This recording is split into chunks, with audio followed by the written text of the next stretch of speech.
Stepping into 2022.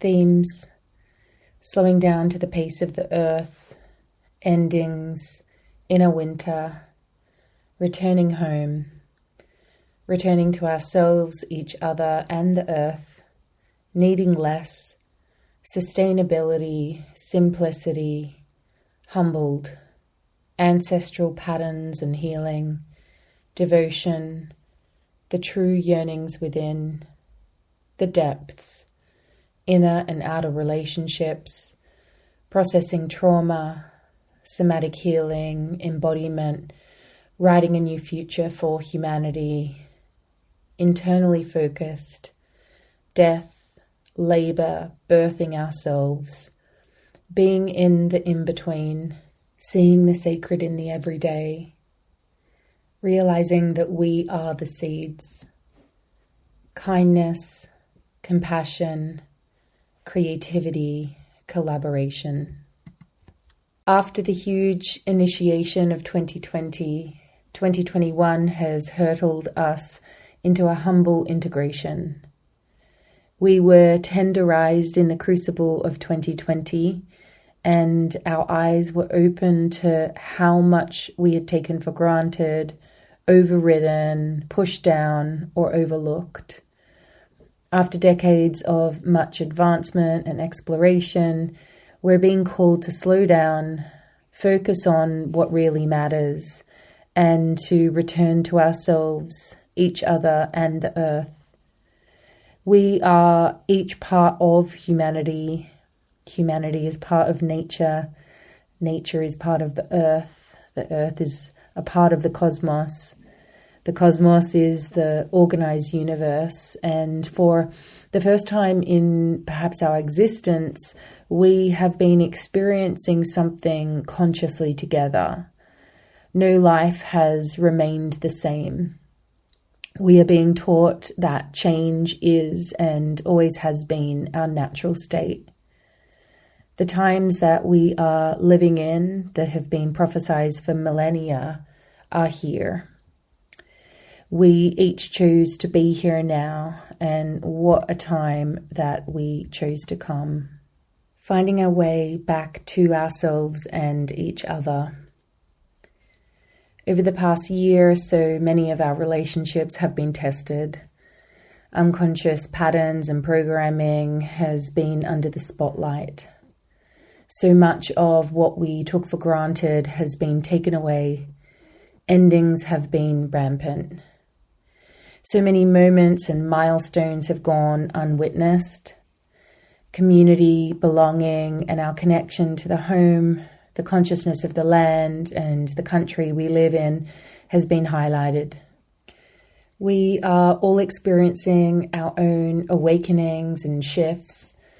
And it's important to remember that the awakening process is not always straightforward and not always pretty. It almost always requires a cracking open and a grieving and mourning period where we release and accept and grieve over what once was, as well as having a decent period of integration. A big message for these times is that there is not necessarily one truth, but perhaps as many truths as people in the world. And that deep down, we are all souls who have taken the great courageous journey to embody this human suit at this extreme time in history. Division has been at an all-time high. The biggest test seems to be, can I keep my heart wide enough open to realize that two experiences can exist at the same time? Can I realize that my brother, my sister, my mother, father, neighbor, friend, or foe can have a very real experience or opinion, and that I can have one that is just as true, but perhaps not the same? And that despite these opposites, is it possible to keep my heart open through it all? Is it possible to somehow hold two emotions and two truths at once. We are being shown more and more how many of the inherited and learned ways humanity, our ancestors, and we have been living out of alignment and congruence with the intelligent pulse of the earth. We're being shown that while so many magnificent things have been created, we must turn our gaze within and slow down to the pace of the earth, which is the pace of the cosmos, as the earth is part of the cosmos. Weaving the sacred back in. When we surrender to the intelligence of nature, we can find solutions to problems that we could not otherwise find. Now more than ever, we need to weave the sacred back into our everyday lives, to honor the holy moments and simple things that we have taken for granted, to create new rituals and ways to honor moments for ourselves and for each other. We are discovering that the true yearnings of our soul are actually so much simpler than we could ever have imagined. And that when we take our guidance from within, we may find ourselves consuming less and less. We're beginning to really see that the earth is not separate from the cosmos, and that we are but a speck in the knowable universe. Deeper and deeper, we are being invited to see that what happens above exists below. What happens outside of us is a reflection of what is happening within us sometimes. And again, we have been invited to surrender to the pace of the earth, to see our bodies as the earth, and to return to our humanity over our separateness. We are questioning those things that were largely unquestioned. We are redesigning the way we live our lives. Again and again, we are being prompted to stop being led from the outside and to turn our gaze within, to really focus on the deepest yearnings that arise from within. While these times have delivered to us our own unique personal syllabus, as a whole, we seem to also be in something together. A mixing pot of healing is being stirred up globally, even though in some ways we feel more divided than ever. In many cases, many of us are expressing emotions that have been long dormant. Sometimes those emotions and memories belong to us, and sometimes these are inherited. We are certainly in some kind of planetary labor right now. The ground which we were planted in is shifting, and I believe we're being called to plant ourselves more deeply here than ever before. We are perhaps realizing that we are the seeds for the future humanity. Ever-changing, ever-changing, ever-changing. For many years, perhaps even decades, we have been urgently called to realign our lives to the intelligent pulse of life, to our soul, humanity, and the planet. It is blatantly clear that if we want to continue to thrive on this planet, we must return to ourselves, the earth, and each other over and over again. We are the ancestors of those yet to come, and if they are to continue to come here, we must wake up and act accordingly.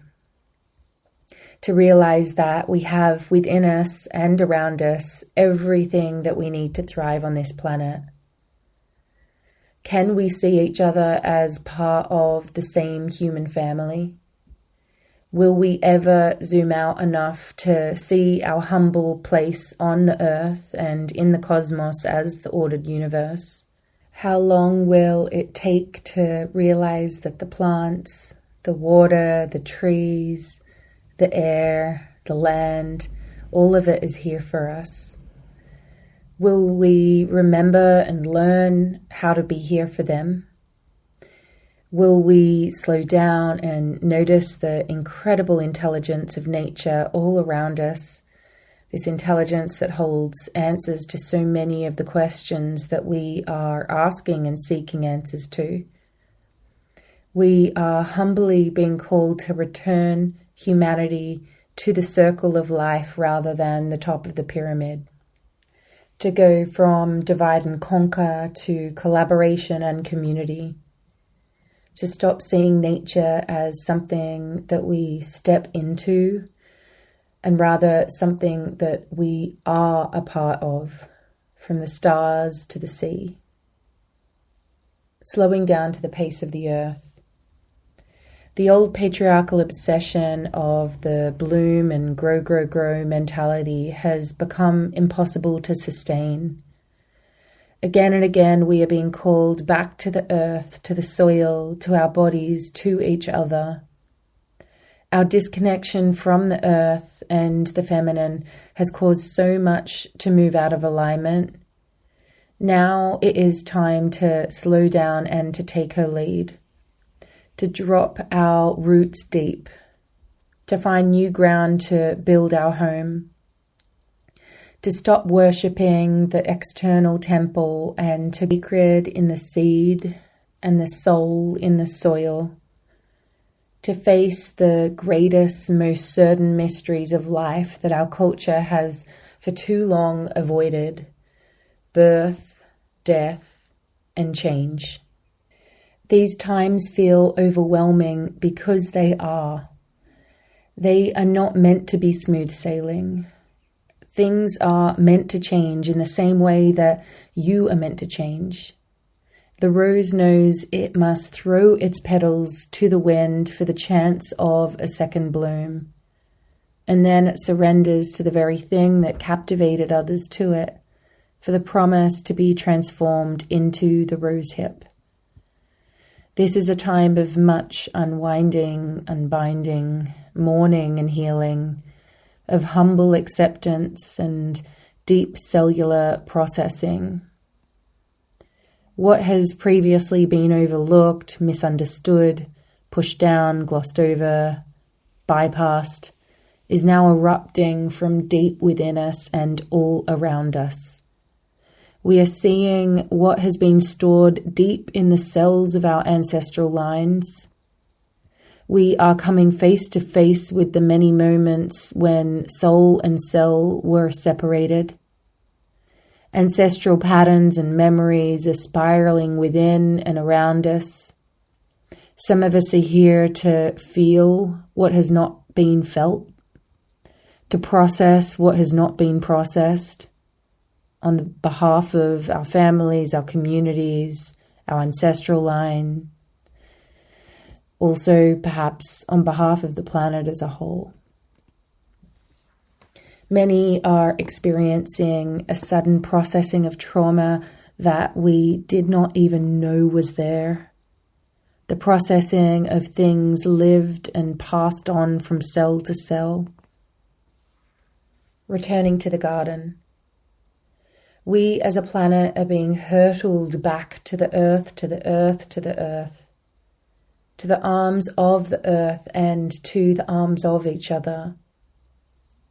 We are being called to take the child within us into the rose of our own hearts, to be the mother and father that we most long for, to acknowledge the ache within, and to answer the deepest yearnings and prayers of our soul. In many ways, we have been called to focus on what really matters, to change old, destructive, inherited behaviors and find new ways to weave meaning back into our daily lives. What is your soul's deepest yearning? What is your soul's deepest prayer? We all have a role to play, but only we know our role. These days it seems like there is so much pressure to do, be, and act in a certain way. There is so much external noise that now more than ever it is so crucial to find the time to go within and be led from there. To truly be in relationship with the intelligence within. To devote our lives to living in alignment with our soul's deepest yearnings and the intelligence of the earth. This intelligence is within all living things. It's the same intelligence that tells the planet how to spin, tells the flowers when to bloom, the tides when to come in and out. And this incredible intelligence also exists within you too. We are the seeds. We are living in a time between myth and story. We are the weavers of a new world, the future ancestors of those who are yet to come. Each of us like a thread in the tapestry of time, a unique note in the orchestra of life. We were never meant to stay the same. We came here to be woven and to be sung.